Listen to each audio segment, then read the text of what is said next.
آدم علیہ السلام اترے۔ بعض روایات میں ہے ہندوستان کی سرزمین پر کوانور۔ حوا علیہ السلام اتری جدہ میں۔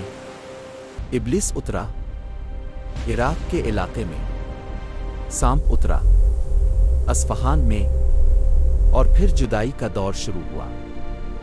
آدم علیہ السلام پہاڑوں میں گم، حوا علیہ السلام سمندر کے کنارے۔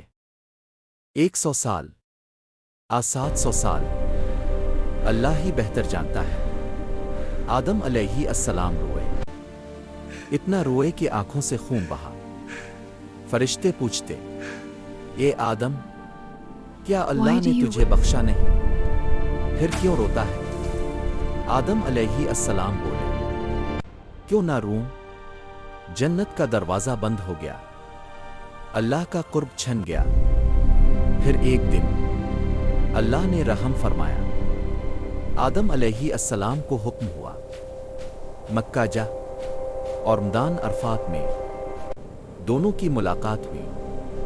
اسی لیے اسے عرفات کہتے ہیں، جہاں وہ ایک دوسرے کو پہچان گئے۔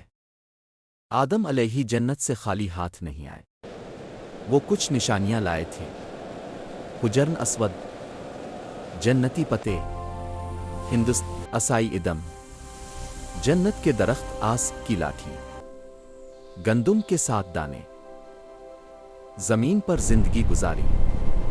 ادم کی عمر 1000 سال کے قریب۔ جب وفات کا وقت آیا تو بیٹے شت علیہ السلام کو بلایا، تم میرے بعد نبی ہوگے، اپنی قوم کو بتانا۔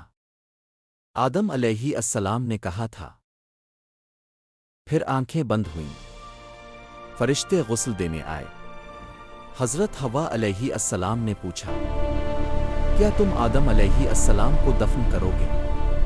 فرشتوں نے کہا، یہ ہمارا کام ہے، تم صرف دیکھو اور سیکھو۔ اور پہلی قبر کھودی گئی، پہلا کفن دیا گیا، پہلا جنازہ پڑھا گیا۔